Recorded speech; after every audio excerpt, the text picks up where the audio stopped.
What's up, y'all? This is John, Mike, and Kaleb back for another episode of the Nothing Finer podcast. As always, you can find us as part of Fans First Sports Network on Millions live on Thursdays, on YouTube live right now, 8 o'clock on Sunday. I'm out. I'm brain dead. Me and Kaleb were just talking about how little sleep each of us got. Mike, how many hours did you get last night? Over, under 4.5? A little bit over. A little bit, okay. A little bit. All right, so we're all in the same boat. Yeah. Like we got two brain cells and they're playing hide and seek and both hiding. Then I gotta write a paper after this because I've been putting it off, and life has been life, and Oh my gosh. So, yeah. Smash Mouth certainly was right. The years do not stop coming. Yeah. All right, Kaleb, how have you been? You had a crazy weekend. Yeah, we went down to Warner Robins for a conference, ended up spending half the day there because we realized that the Georgia National Fair was going on. Uh-huh. And so we were like, well, if that's happening and we're that close, we'll just swing on over. And it was fine. It was completely fine. And then I listened to the first half of the game pretty much entirely on the radio. So I'm going to take full responsibility for the first half of that game. I cursed the team by not being at home to watch it with snacks. My fault. We got it together for the second half. You got to bring the buffalo chicken dip with you just in a pocket. Yeah, we really should have done that. Vacuum seal. All right, how are y'all doing? I am like I said, I'm busy helping my my in-laws try to move and stuff like that. So it's been what I've been doing all day. Yeah, man, never mind. I won't get into all that. But I have a Celsius right now because, like I said, I gotta do stuff after this. But how about you, John? Pretty good. Just I was telling Kaleb we went to sleep at like 1 last night because obviously football game and had friends over and from out of town and then had to get up at 6 this morning. So, running on empty. But while Kaleb, I think I balanced out your bad luck superstition with a new good luck superstition that I'm trying out. It's a friend of mine who is he's an artillery commander over at Fort Stewart. Gave me one of their company challenge coins that's super cool. It's like a skull wearing a crown. And I had this in my pocket yesterday because I found it. Yep. Found it in the bag that I packed the last time I hung out with him, and I was like, all right, let's go in the pocket. It's meant to be. So, man, just hand us the natty now. Yeah, perfect. Shout out TJ. He is currently not in the U.S. With the Army, so that sucks. Yeah. But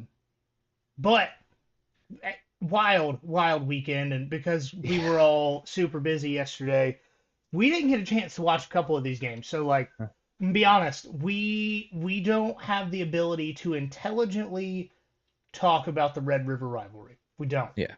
Got a couple of observations to make, and we're gonna move on. Sorry. Yeah, like I watched 2 plays, and it was while I was in line at Pirates Fest to go to the bathroom. So that's what I got. But I did watch Bama Mizzou. Obviously, we're going to talk trash about Florida. Going to break down the Georgia and Auburn game. And, arguably the biggest news of the weekend that some people not in the national media expected was going to happen at some point, and some of us completely expected it. And that would be Mr. 10-2 himself, except for this season, James Franklin. He's out. 07's in the chat for James Franklin. Just kidding. Middle fingers in the chat for James Franklin. I mean, you can't lose to UCLA and Northwestern in back-to-back You weeks. really can't. Sorry, buddy. That's where we draw the line.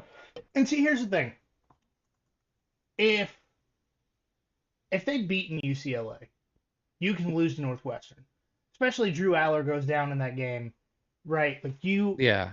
there's a legitimate reason to lose that game. Your starting quarterback goes down. You're also a 3-touchdown favorite in both of those games, and you lost both. The first team in the betting line era of college football to lose back-to-back games as 3-possession favorites. I love that. Not Mike Norvell. It was James Franklin. Are you kidding? Well, yeah, because they stopped favoring Mike Norvell when they realized they sucked. That's a great point. And I think he was only 10.5-point favorites against Georgia Tech last year. So yeah, it seems right.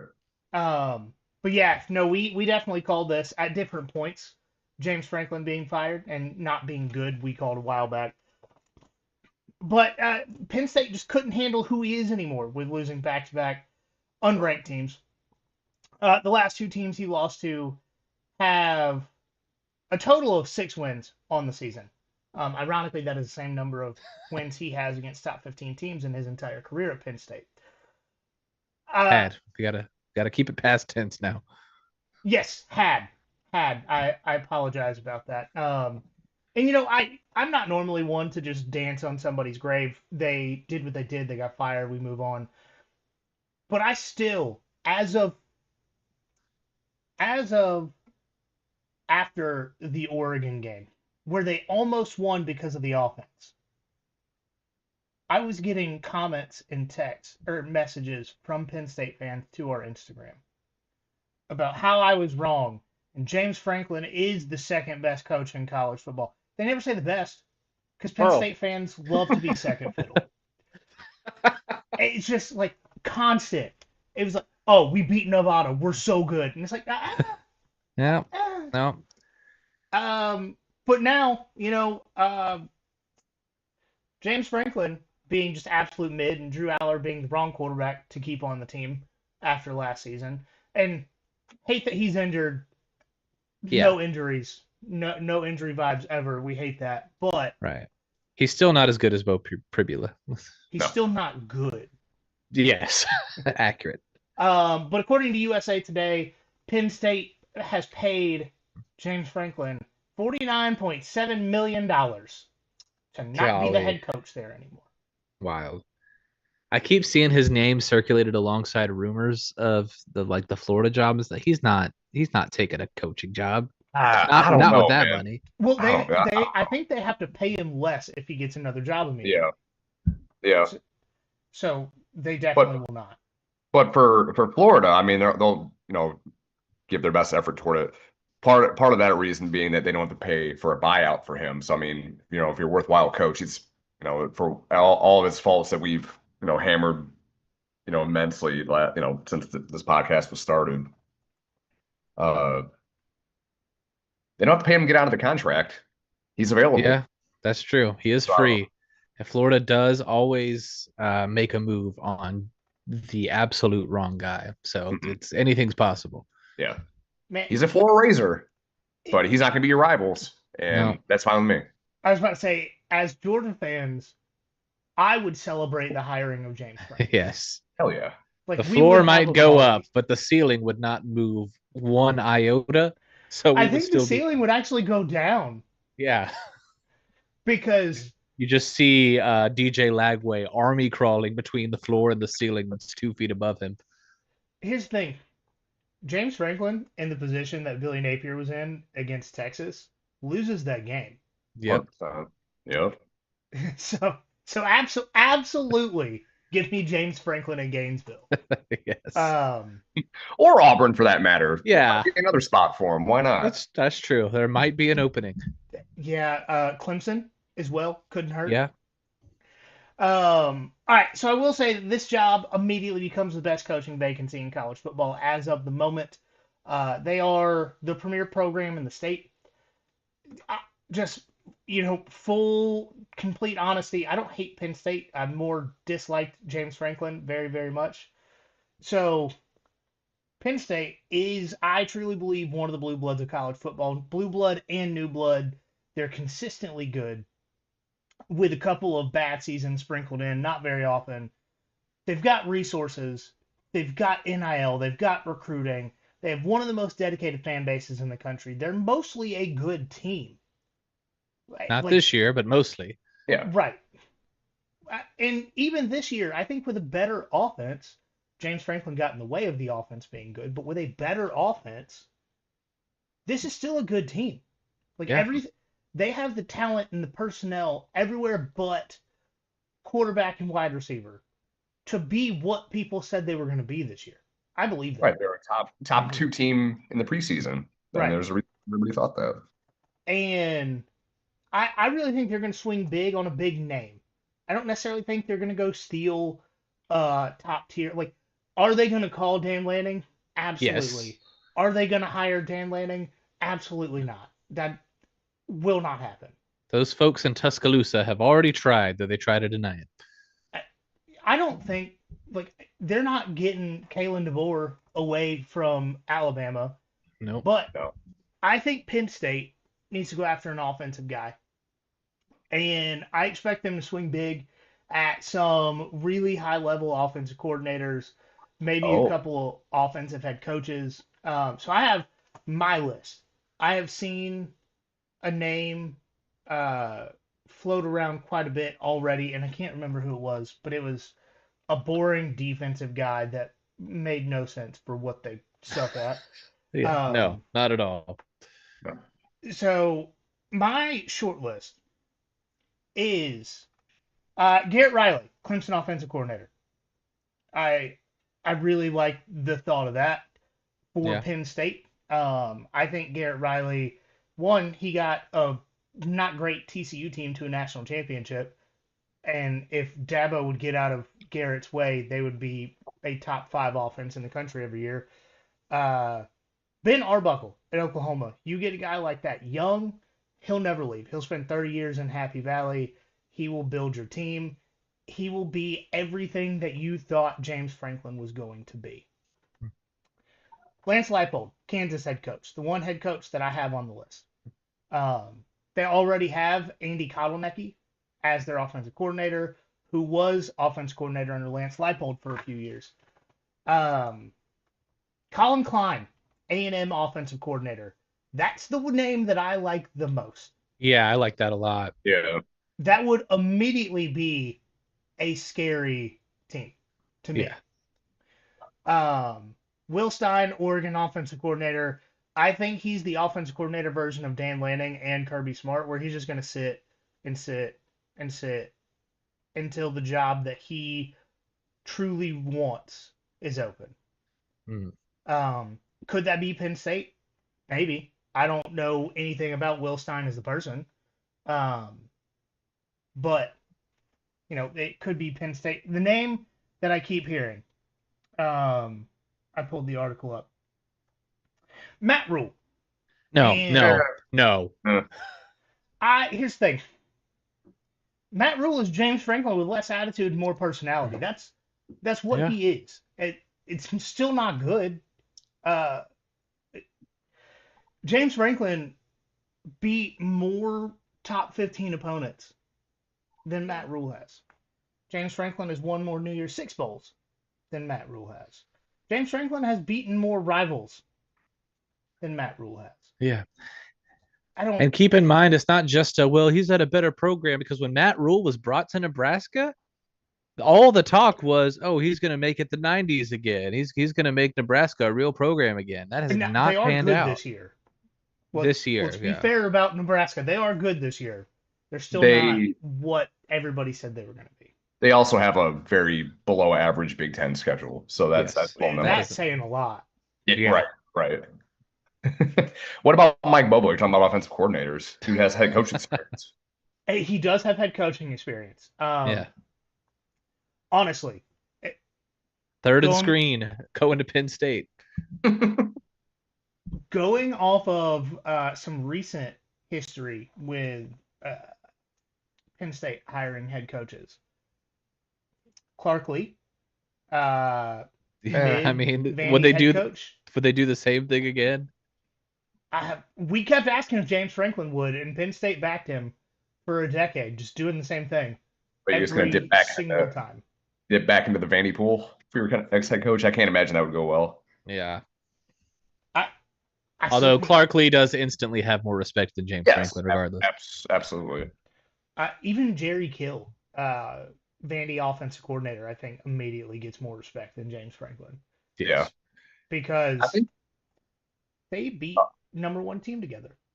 Yeah. yep. Talk Penn about State ceiling raisers. Penn State's interim coach was a player, so hopefully we'll get like the Cadillac Williams vibes Yeah. them going forward. Since there's not a dog in the fight. You know, who cares what happens with Penn State at this point? Just be fun. Yeah, and so one of the reasons that they're talking about Matt Rule is he grew up in Happy Valley, like his dad coached there, all this other stuff, and it's like, He's a Pennsylvania guy. He coached at okay, Temple. I mean, yeah. I mean, eh, eh. yeah, it was about it. That would be as exciting of a hire as Oklahoma had on offense on Saturday. Yeah. And if you didn't watch the game, they didn't have an offense on Saturday. Yeah. What if they brought back Bill O'Brien? With how he's raised the floor and then demolished the building at Yeah, Boston College, yeah, that'd be fun. it'll be funny. Yeah. Um, all right, Will Stein, for what it's worth, he was quarterback at Louisville, and he's a Kentucky guy. So I don't know. That doesn't Will really. Stein as the next Kentucky coach would be wild. Just saying. Bobby Yeah. Petrino. Now that he has to be the Kentucky coach. Bobby Petrino at Penn State, because we know Penn State hates a scandal. Yes. All right, let's get into the one game that I watched on Saturday outside of the Georgia game. That's Bama at Mizzou. Bama finished this game as 3-point favorites and obviously covered that over a 51.5 hit. This one was tough to watch from a Georgia perspective from a few different angles. One, seeing Damon Wilson get 2 sacks and 2 tackles for loss in a home game against Alabama. It's not. Sure could have used that. Yep. If you guys if you've been listening for a long time, you know that before last season, I spent the entire month of August hyping up Damon Wilson and how good he was going to be. And then he was used for like 2 plays in the season and transferred. So he's as good as I thought. Just not for us. That sucks quite a bit. 2, watching Mizzou hold Alabama to 200 passing yards. I think there's a twofold part of why the game played out like that. Missouri struggled to stop the run, and that's all Alabama had to do late in the game, so they didn't have to pass the ball. But also, they only allowed Alabama to complete 8 third down conversions. They converted 8 times all game. That is significantly less than Georgia did. Yeah. And then number 3, Georgia got 60 more rushing yards than Missouri, being one of the best rushing teams in the country, potentially the best running back in the country. Georgia had 60 more yards than that team and still lost to Alabama. Mm-hmm. And Georgia ran that well with a piecemealed offensive line. No loss. That loss was not on the injuries. That loss was on coaching. But thinking about a healthy offensive line with that rushing attack, I would feel a lot better about it, Right. That was tough to watch because Missouri did things that Georgia wasn't able to do. And we like to think that Georgia is a significantly better team than Missouri. Yeah, we'd like to. Yeah. Bo Perbula did have 2 interceptions in this game. He's a gunslinger. He's still an athlete. I still love him as a quarterback for Mizzou moving forward. Kevin Coleman being down for the first half of the game. Well, most of the middle half, I should say. I think definitely had a big impact on what Mizzou was able to do offensively. But Mizzou is still a very good team. I mean, for them to lose to Alabama by 3 points at home, who else would do that? You know, I I'm not any I'm not any more out on Mizzou now than I was before the game. No, Like no, me either. I No, think their ceiling is still pretty much exactly the same as it was. I'm just glad they do have a loss, just in case they mess around and make an SEC championship. Yeah, the SEC is I don't want to. absolutely wild I this don't want to play. season. I don't want to play them. Yeah, me either. Well, I actually they're the team that's undefeated in the SEC that I would not mind playing the most because Georgia can stop the run this year. That's true. Like, give me playing Mizzou over playing I don't know Ole Miss twice or Alabama twice or A&M once for that Yeah, matter. or Oklahoma, please not. Yep. Well, Yeah. Oklahoma has an SEC loss now. There's only 3 teams without one. That's true. Mizzou's not one of those anymore either. So Nope, no, they are not. Like I said, sadly, we're gonna skip recapping the Red River rivalry. If we can't talk intelligently about the game, we're not gonna talk about it. yeah, looks like Texas defense is still pretty good, like we all thought. That's all I can say about it. Yeah, And I think Mateer did play, and I did see, like, watching the SEC final, that he did, like, what, he had surgery 17 days ago or whatever prior to the game, and he busted open his wound, Ooh, bleeding all over the place again. So ballsy, but yeah, that was a little bit too early. yeah, and it's much easier to plan for an injured John Mateer defensively than it is Mhm. to plan for 100% John Mateer. yeah. Yeah. Somebody has note about Florida and A&M. Yeah, that was me. No, we kind of already talked about it already, but just brought up the idea. Does Florida pull the trigger on Billy soon in order to get James Franklin? Just because, again, they don't have to pay a buyout to Penn State now that he is a coaching free agent. I don't know. Honestly, if Florida's administration was intelligent and that's what they wanted to do, they should have proposed a trade I've been saying that. Yep. because honestly, in the Big Ten, you know, what's the difference between Billy and James Franklin in the Big Ten? Because Billy Billy is can occasionally beat top ranked teams. And Billy's not, and Billy's seems like a good person. okay, fair, yeah. But I'm more talking about like Billy's gonna beat Rutgers pretty much every Yeah. year, right? Like he's gonna beat Northwestern pretty much every year. James Franklin did that. That's what he built his career on. Yep. Is Yeah, winning the games that he should. yeah, and never winning the games he shouldn't. At least Billy wins games he shouldn't sometimes, you know? Yeah. Like I think that would based on resume, that would arguably be an upgrade for Penn State.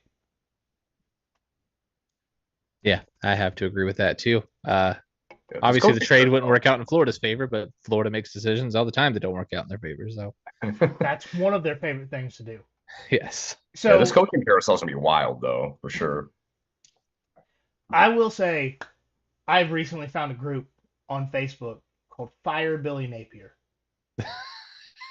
And boy, if y'all just want to go in and thank the Lord above that we have Kirby Smart instead of Billy Napier, go just 91,000 members Wow. and fire Billy Napier. Now 14 minutes ago they were talking trash about DJ Lagway. Oh. Realistic options for Florida's next head coach. They still have one. And all of these options are very much not realistic. Brent Key, Brett Lashley, Alex Golish, Will Stein, Brian Hartline. None of these people are going to. Yeah, no. No. Oh, they want John Gruden at head coach, Charlie Strong back at defensive coordinator. Let's go. For the Oh, this record, team I has like a did 12-point just plan. I did just search Fire Kirby Smart on Facebook, and there are 0 groups named Fire Kirby Smart, but a couple of Auburn fans are making posts saying that Kirby Smart should be fired. Oh, For of course. yeah. Um, oh, they're saying that Florida's going to get Kurt Signetti. No. They're gonna rename Indiana's football stadium Kurt Signetti Stadium, Yeah. whether he wins a national title there or not. Oh, They're 21 gonna start minutes calling ago. it the Sig. Honestly, top tier name for college sports. 21 minutes ago, Florida fan, we have approximately 5.5 million fans. If we all donate $5, we can cover Billy's buyout. If you ever want to feel Great good, point. go check that group out. Yeah, let's if you ever want to remember, we're living in the good times for Georgia football. Go check out our rivals' Facebook pages and online forums. Right. Go check out an Auburn fans conspiracy board right now. Yeah, let's get into this game. We have to. All right, Georgia at Auburn, Deep South's oldest rivalry. Georgia covered 3.5, under a 46 hit. And so just a question for the audience, and I posted it on Instagram last night, and a lot of people agreed with me. Sadly, that just means y'all are all as mentally ill as I am. Am I incapable of being happy with a win, or was this a D- level performance by Georgia in which they happened to win? Yeah. So to answer, two things can't be true at once, because this was definitely a D- level performance by Georgia. You can't even argue that. At least offensively. I think defensively it was better than that, but you also have to look at the competition. We did come out with the second biggest margin of victory that Kirby has had at Jordan Hare. So, Interesting. I didn't know that. yeah. It's 2017. Obviously, we got blown out. 2019 was a 7-point win. 2021 was a generational team that won by a lot. And then 2023, 7-point win. So, perspective. They've all kind of been this close or even worse, except for that one. That's wild. Yeah. Jordan Hare magic is real. It just doesn't work that well when your team's that bad. Yeah, and sometimes it goes the other way, which we will talk about. Yeah, the Journey Magic hasn't been a thing in at least 5 years. They haven't beat Alabama or Georgia at home in this decade. No, but they did beat an A&M team that was about to go to the SEC championship game last year. No, they should have. No, I didn't. Did they beat? Oh, did they beat them? Oh yeah. Yeah. A&M dropped a 2-point conversion in like the fourth overtime. That's right. That was classic voodoo stuff. I have to say, because I know we're about to talk about the officiating with the fumble, I want Auburn fans and anybody else who's listening who is upset about that call to know that I have discovered that Kirby Smart was working with two people, and I will identify those two people to make sure that Auburn could not score a touchdown on that drive and that it would result in a called turnover. Those two people were C.J. Allen and Raylan Wilson. The third is allegedly Jesus. I'm not sure if he interfered there based on just all of our mental health, but it sure felt like it. I was saying some prayers, so I'm just going to say that probably. All right, so talk about a prayer at Jordan Hare. Sorry. Prayer about Jordan Hare on that one.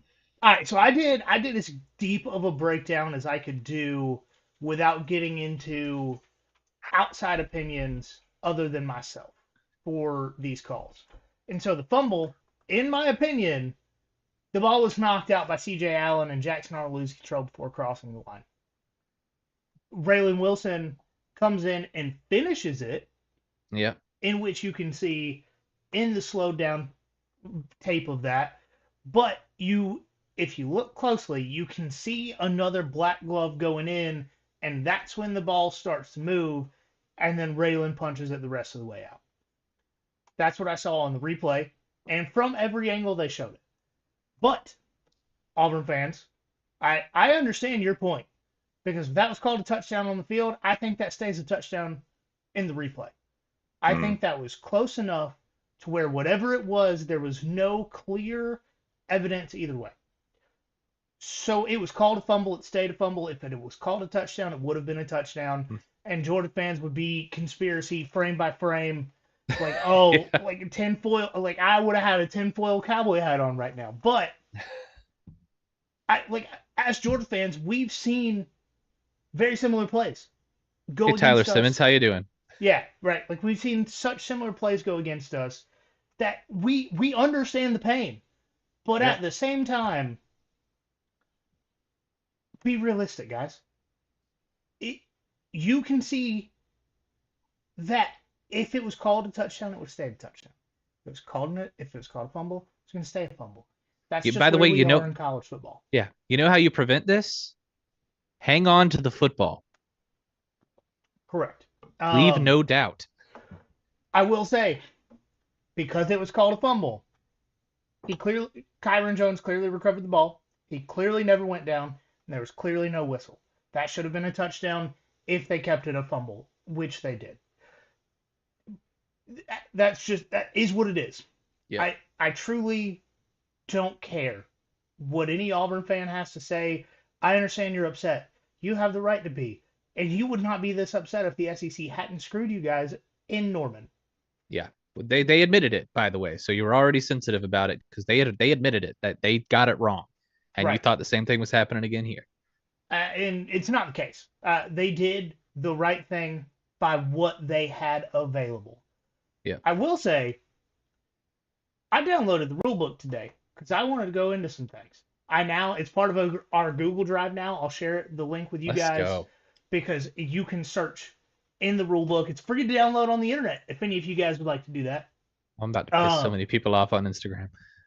So my issue with that play is that Auburn was committing a penalty as Jackson Arnold fumbled the football. He was being lifted up by the running back. According to the 2025 NCAA football rulebook, the ball carrier shall not be grasped by a teammate, and no other teammate shall grasp, pull, or lift the ball carrier to assist in forward progress. AR 9-3-2-1, 10-yard penalty. So if the rules were enforced on that one, like Auburn fans claim should have been, it should have been a 10-yard penalty if it wasn't a fumble, which it was. Should have been a touchdown for Georgia, or if they had some evidence to say otherwise, it should have actually been a 10-yard penalty, and Auburn probably still would not have scored a touchdown based on what they did in the second half of that game. Yeah. Now, if y'all want to move on to the timeout. Yeah, let's talk about the timeout because I'm gonna let you get your stuff in, but I've got like an actual theory about what happens and a completely sincere reason why people don't need to be upset about this like they are. Oh no, I saw a comment that you made on social media, and I did some digging into the same like train of thought. Good. Yeah, so we're on the same page there. But the timeout that wasn't. If once again, my individual opinion, Kirby absolutely called timeout. He made. Sure, he doesn't just clap like this. No. There's no sound being made doing this. He called a timeout. Like I agree with you, Auburn fans. We're on the same page. He absolutely called a timeout. But you want to know why it doesn't matter? Because Georgia ended the game with a timeout. Also, based on the conversation that we had just a little while ago with Matt Austin, the same rules analyst that was on the crew last night, the away team owns the clap. That is the intent of the rule. The way that the NCAA rulebook works is they have the rule. They have the intent of the rule that they give all referees in all conferences in a preseason conference. That is, every single referee that calls a game during the college football season is taught the intent of the rule. But then, fun fact, in the NCAA rulebook, they have like 100 pages of examples of each rule. And for example, blindside block, they have it's in random here. example. Random example. It's if the player does A, no penalty. If the player does B, which is a different situation, still no penalty. If it's C, unsportsmanlike 15 yards. If it's D, unsportsmanlike targeting 15 yards ejection. Like they have 100 pages of that at the end of the game or at the end of the rule book. And every single one of those, a safety clapping as the play clock gets close to 0 is defensive delay of game, disconcerting Mm-hmm. signals. Yep. So, cool. Did Georgia false start? Absolutely. Did Kirby call a timeout? Absolutely. Kirby yelled and the false start happened as the clock hit 0 because your safety was cheating. Yeah. Like, He yelled as he was making the symbol.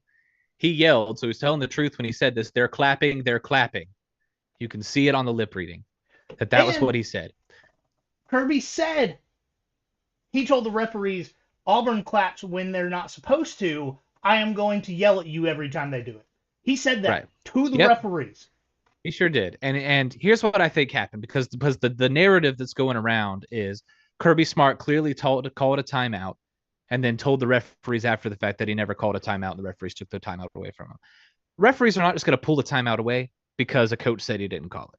No. And still the play's already been stopped. That's over with. That's not happening. What I think actually happened there was Kirby Smart was trying to call a timeout so he could have time to yell at the referees and tell them that the safety was clapping, do your job. And as he was yelling at them about that, they were like, "Oh, shoot, my bad." And I guess somebody decided, let's just take the timeout off. That seems the most likely thing to me. We didn't give them the penalty. Let's give them their timeout back, if nothing else. Obviously, that was never called on the field. It made things confusing. Doesn't help that Kirby Smart is never forthcoming about anything that happens on the football field when he's at his press conferences. So correct. I wouldn't take what he says at face value that, I didn't actually call a time. Like, come on.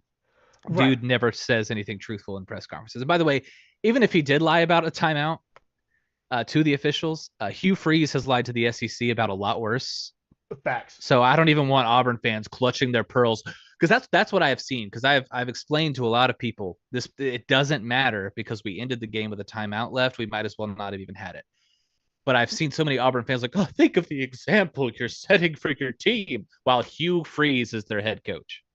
Right. Well, I don't want to hear Hugh it. Freeze is cussing out players and coaches, and he said something to Kirby at the end of the game that Kirby didn't like because Kirby said one word to him, walked off, and then started dancing on tables with the Georgia fans. So Hugh Freeze not the shining beacon on the hill that you tried to make him out to be when you fired Brian Harsin because you claimed that he was having an affair. Yeah.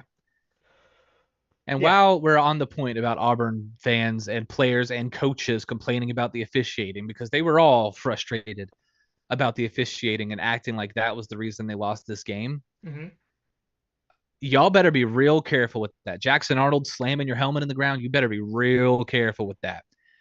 Because we Georgia fans have seen this movie before where a team decides to try to invalidate Georgia beating them by making some kind of excuse as to why the game doesn't actually matter. Did that go well?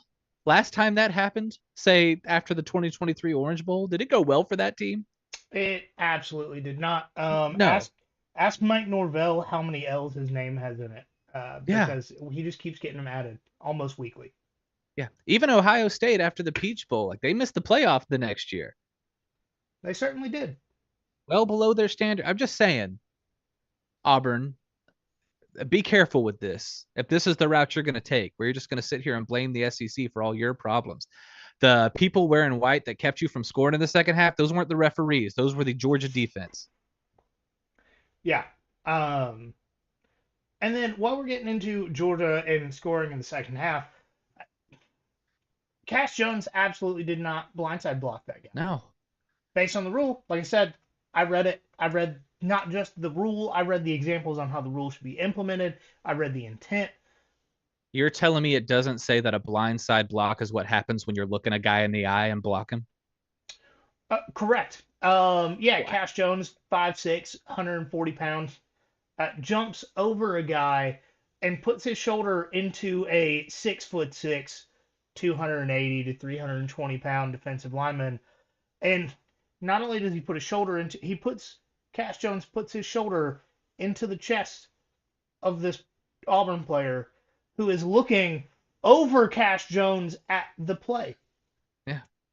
It can't be blindside if you're looking in the same direction. It's not. Yep. Quite literally, blind means can't see. He saw Cash Jones coming. He just thought little man wasn't going to take him out. Turns out, he ain't about that. He was just blindsided by his own ego. That's what happened. Correct. And I don't want to make this just a complaint about the officiating thing because truly, if you take bias out of it, which when it comes to officiating, I try very hard to do. There were missed calls on both sides of this. Every single play, 4 or 5 offensive linemen were holding. Every single play, 3 defensive linemen had hands to the face. This was it's almost like the SEC gave Auburn the crew from the Oklahoma game and said make up for it, and they couldn't because they're the worst crew the SEC has. But at the end of the day, Auburn sucked. Yes. In the last 40 minutes of that game. Yeah. So coincidentally, the same time that I liked driving in my truck. Fair, very fair. But here's the thing: I don't think anything was absolutely egregious enough to have a large scale issue with, because the closest thing to even debatable was the fumble, right? Yeah. And I've already said it. If it was called a touchdown, it would have stayed a touchdown, potentially game changing. But it doesn't matter because there was no evidence either way. Yeah, that's football. That happens literally every week in college football. There's a play, there's not enough evidence, it gets upheld. Why they changed the wording? That's the rule this year. They changed the wording. It's not confirmed or stands. It's upheld because they're tired of people going after it. Like, oh, well, you didn't confirm it, which means you're not 100% sure. No, absolutely not. They changed the rule because of this situation of where we don't know, but before instant replay, it would have just been a fumble that would have been a touchdown for Georgia, and y'all would have been more mad. Yep. So at least we have some way to confirm now. Okay, we even can't tell from the cameras on the replays, so we can't blame the referees for making the call they made based on what they were looking at. Right. So I have a general game note. Do you guys have any specific game stuff? Because the narrative of this game was really driven by the officiating, and I mean, Georgia only allowing 46 yards to Auburn in the second half gets overshadowed by that. But yeah, there's one note that I have that I'm going to save for the awards because it is about a specific player we're going to talk about. Okay. So I have a general complaint with the coaching staff, with the preparation, with the game planning, and kind of the mentality of the coaching staff this year. They're game planning for the team they want to have and not the team they have. And so, all right, to kind of explain what I mean by that, they're calling plays like Kamari Lassiter is still cornerback 1. They're putting guys on islands that can barely survive on a mainland. Like you can't put these defensive backs man on man, 1-on-1 out there because you don't have a Tyson Campbell or a Keely Ringo or a Kamari Lassiter or a you don't have a Darion Kendrick. You don't have anybody. And I'm not saying that everybody's bad, but they're not at that level. They're not should be first round draft pick defensive game changers on the team they go to. They're not there. So quit putting these guys on islands. Like Kirby was famous at Alabama for his route matching zone coverage. That is how they had the best secondary in college football for the better part of 2 decades. Pattern match zone coverage, where everybody's playing a little deep, and as soon as the ball moves in your zone, you are going to obliterate that wide receiver. They don't play that as much at Georgia for whatever reason.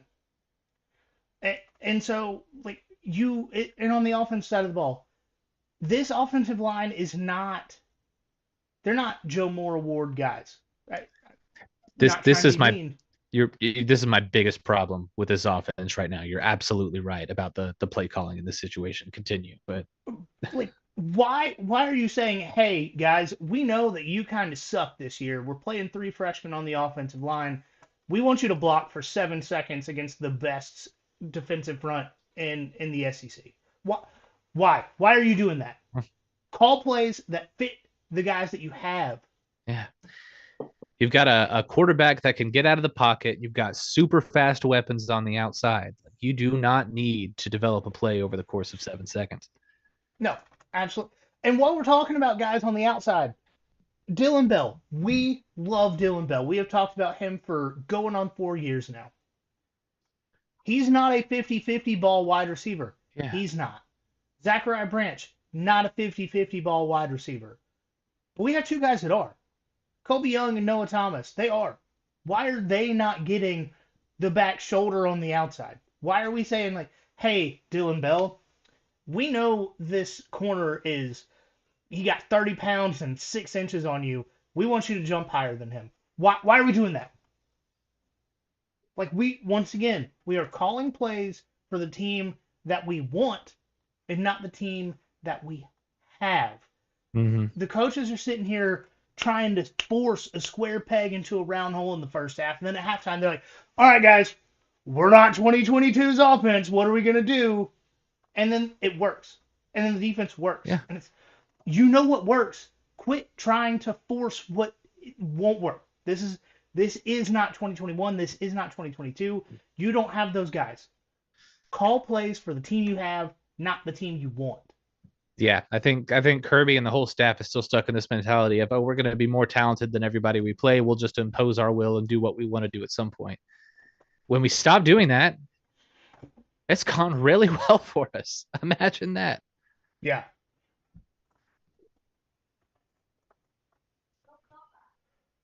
All right, Mike, do you have anything about this game?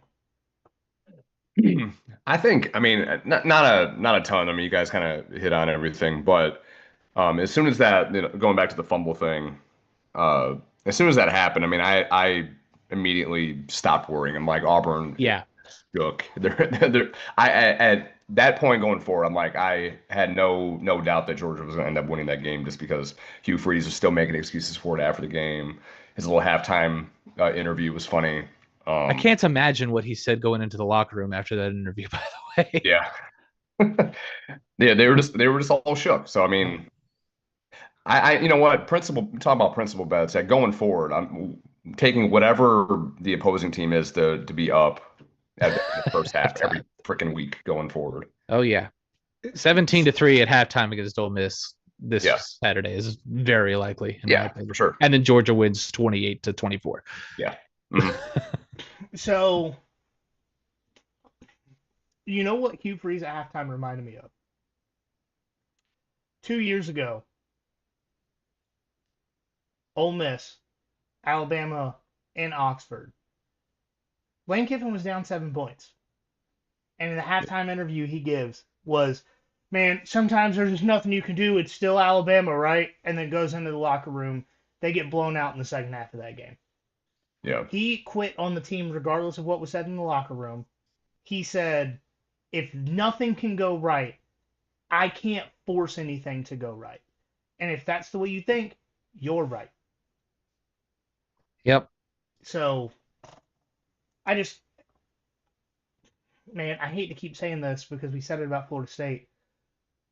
When the coach has a victim mentality, the team will have a victim mentality, and you will be a victim of your own mentality is the problem. Yeah. Yeah. Sark last SEC championship last season going into halftime. Be nice if they got kicked with some holding calls once in a while. Yeah, as soon as he said that, game over. Game over.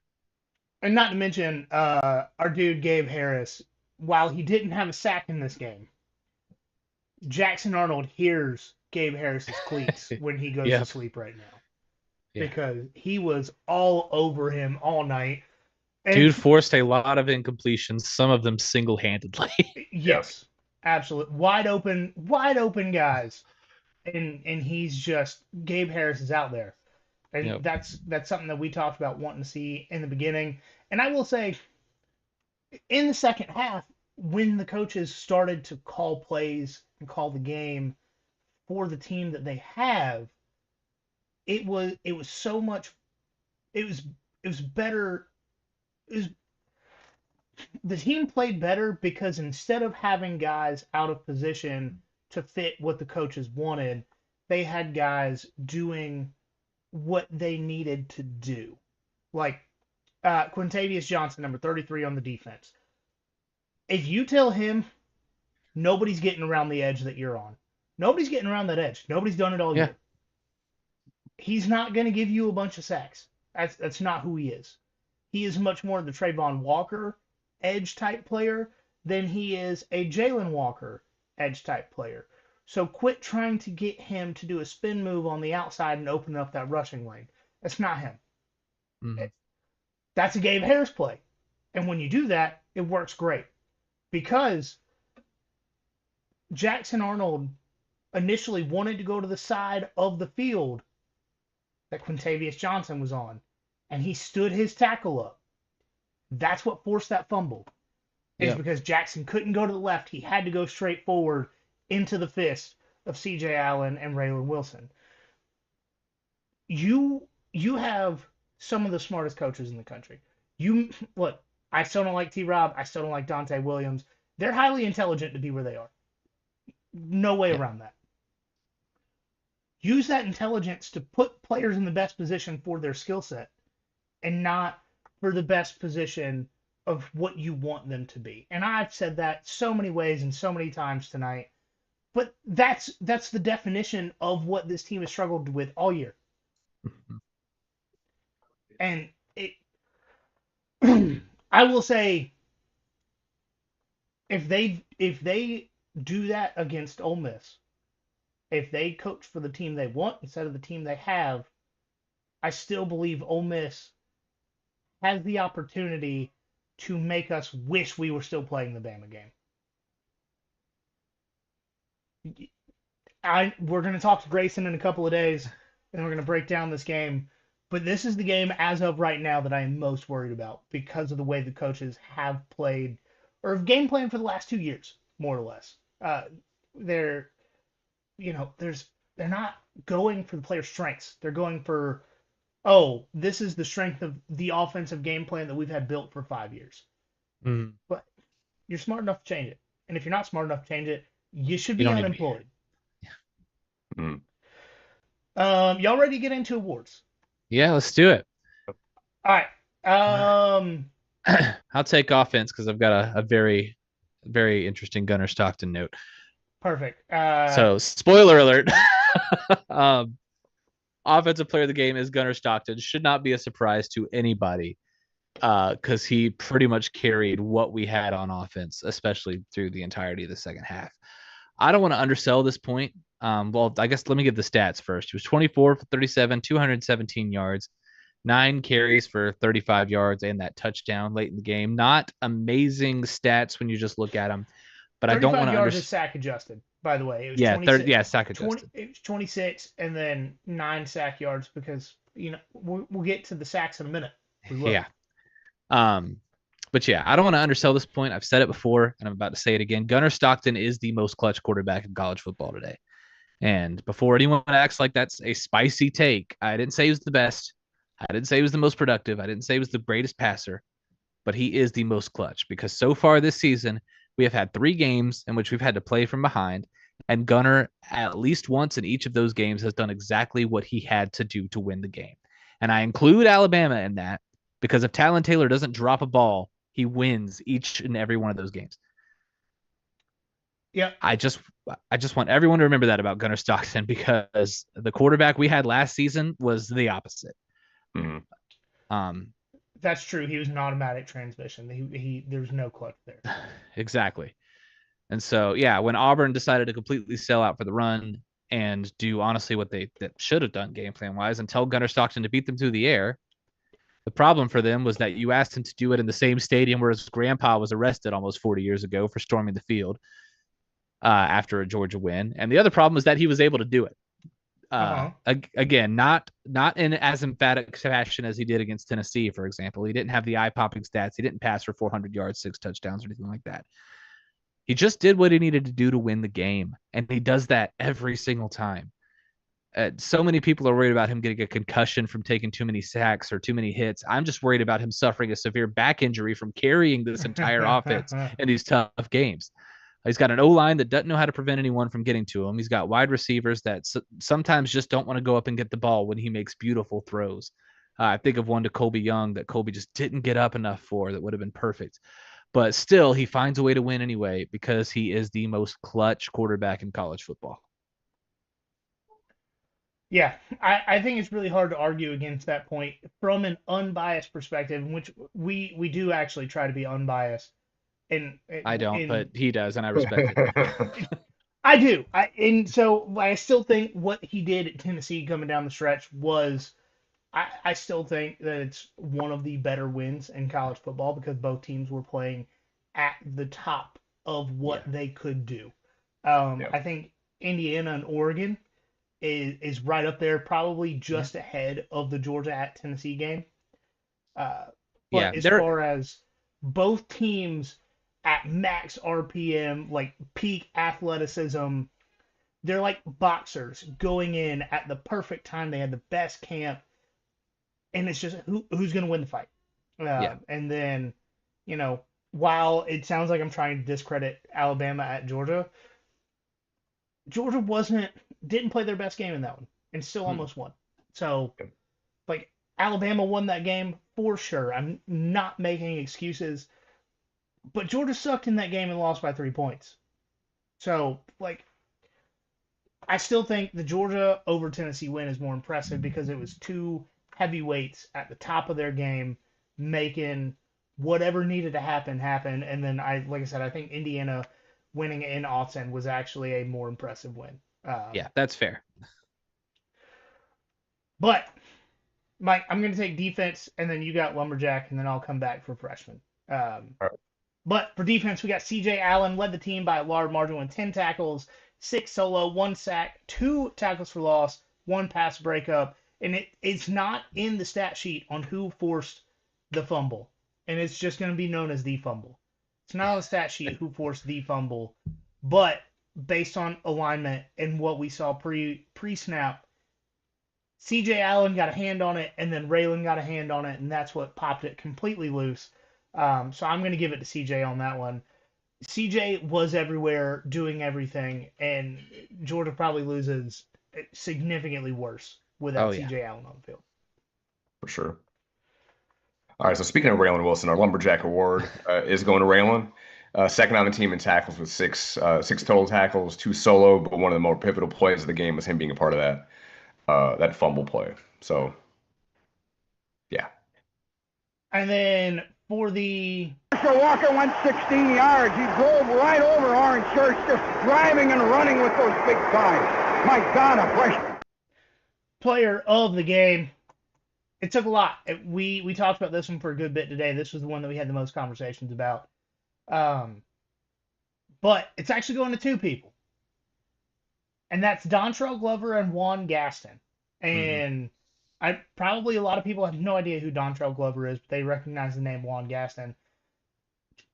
Both of these guys are true freshmen who have played around 50% of the snaps on the offensive line this season.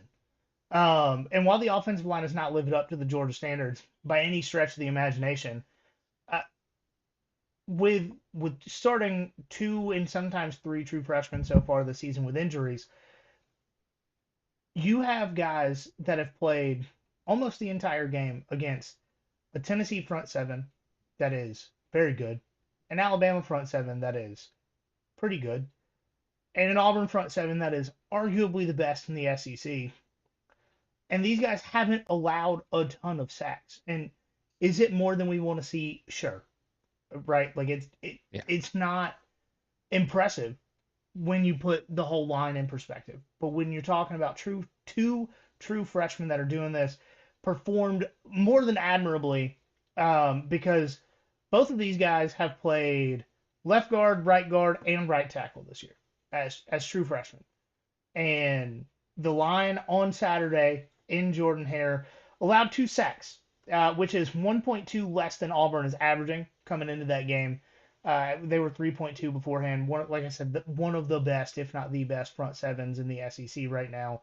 Keldrick Falk had his name called once, I think, on Saturday night as a premier pass rusher in the conference. So, like, is Georgia's offensive line going to even make the top 20 for the Joe Moore Award? No, definitely not. But when you have two true freshmen on their second SEC road start, both of those in extremely difficult environments, playing as well as they did to only give up 2 sacks, and it wasn't even them that gave up both sacks. I think the right side gave up one and the left side gave up one. They're fighting their asses off. And as true freshmen forced into that position, that's all you can ask for. And they're doing it with so much composure, because I'm pretty sure, I might be wrong about it in this game, but I'm pretty sure in both this and the Tennessee game, with all these freshmen coming on the offensive line, 0 false starts. 0. In 2 of the most difficult environments in the nation. Yeah. Allegedly. Allegedly. We win there a lot, so it's hard to say. Yeah. For everyone else, very difficult. Yeah. Can't relate. Yeah. Wait, you guys false start in 120 decibels? What? Yeah. What do you, bro? We got jet engines at practice. What are you doing? Yeah. You guys lose games in Neyland and Jordan Hare? What? Asking you, Alabama. Yeah. All right, that's gonna do it for this episode. Oh wait, Cam Newton. We didn't talk about Cam Newton being there. We certainly did not. Gunner doing the Superman in front of Cam Newton. Okay, and so this is a conversation that we spent a good bit of time on last night. I don't think that he intentionally did the Superman dive. I think he dove and was just trying. I think he dove. The ball was in his right hand. He was trying to get it over the pylon, and he put his left hand up to potentially protect from somebody swiping at the ball. But Oscar dealt with the pettiest celebration because I'm sure y'all saw it. Cam was in the student section hyping him up, and then he went down on the field. I'm pretty sure he was in that end zone watching the game. He was. I saw the stupid hat. Yep. All right. Gunner gets that touchdown. Oscar Delp runs over and does the shirt-ripping celebration right to Gunner. And it's like, oh. And fun fact, Kirby has now won more games in Jordan Hare than Cam Newton has. Just as the Jordan head coach. Want to make that clear. All right, guys, we're going to be back we're recording on Wednesday for the Ole Miss game. Grayson Weir's joining us once again. One of our favorite guests, top 2, probably not 2 as far as guests go. He's we love everybody that comes on and talks to us, but me and Grayson text pretty much every Saturday about football and life in general, and one of our favorite guests. He'll be back on Wednesday. That'll be coming to y'all on Thursday. We're recording on Thursday for our breakdowns of the week, so we'll have 2 midweek episodes this week. The Sunday episode, we may not be live next Sunday. Just full transparency. I'm probably traveling. I'm probably not driving, and it'll be a little dopey as I'm having surgery on Friday morning before we go to the game. If my wife is willing to drive all the way there and all the way back. If not, I understand, and we'll have to sell our tickets. But she loves this shit as much as I do. She's probably going to the game. But if y'all are going to the game, Row 60, a podcast that we've done a little bit with before, another Georgia podcast. I know Kaleb's done some stuff with them, social media post-wise. Great guys from all I can tell. They're trying to promote stripe Sanford, black on one side, white in the middle, red on one side. It's going to be cool. Are we going to get called copycats for every other stadium that tries to do this? Sure. We're not doing Who the hell cares? Yeah, right. We're not doing a checkerboard. The way they do it in Ohio State is the same color on both sides and one color down the middle to match their helmet. We're not doing that. We're trying to promote something cool because the fans hate listening when we ask for certain things. So the way that I see it, and I hope the way that they see it as well, because they've, communicated with us back and forth a little bit about it, is if all the Georgia podcasts and social media kind of bands together and promotes this one thing, hopefully we can push it out to enough people to do something cool in a game that's going to be College game day. It's not going to be a night game, but there's still going to be a ton of attention on it, and just do something cool. National perspective. Yeah. A lot of recruits are going to be there. Just have fun. Yeah, as long as we could stop the soft, no gimmicks, we don't need gimmicks talk. Because Yeah, it's we're fun. talking. This is the way fans get to participate in these games in a new and unique way. Like, we're not on the team. We can have fun. And I will say, ironically, one of the other pages helping push this, uh, essentially almost threw shade directly at you and I Right, about yes. we don't need gimmicks to win, but 2 weeks later is all about the gimmick of the fans doing some cool stuff. But, whatever, some of these Georgia pages are legitimately kids just trying to make a name for themselves and have fun, and that's what we're doing at an older age. No hate, no hate, just get a little bit more self awareness, y'all. But we love everybody, even opposing fans. We hate your team, we love you. So trying. And we love the engagement you bring when you have angry things to say to us. So keep up. Tell me I'm wrong 200 times. Please go in the comment section and tell me that. But if you want to go in the comment section and tell us we're wrong, that would be done at nothing.finer.pod on Instagram, at finerpod on Twitter, Facebook, YouTube, TikTok. Just look us up. You will find us there. Rate and review the show 5 stars. We are getting the new stickers in the mail tomorrow because Sticky Brand does not understand expedited shipping when they still take 2 weeks to make the stickers. But we will be putting the shirts that we made for the watch parties. We'll be putting those on social media, try and get a few of those out to y'all. Reasonably priced. We're not trying to make a ton of money. We're just trying to make our money back more or less on what we pay for the t-shirts and stickers and koozies, and just trying to make it responsible for you guys to spread the word about us and support us at the same time. So if y'all want to do that, check our social medias. We'll be getting that posted here shortly. But as always, remember, y'all, there's nothing finer in the land And a drunk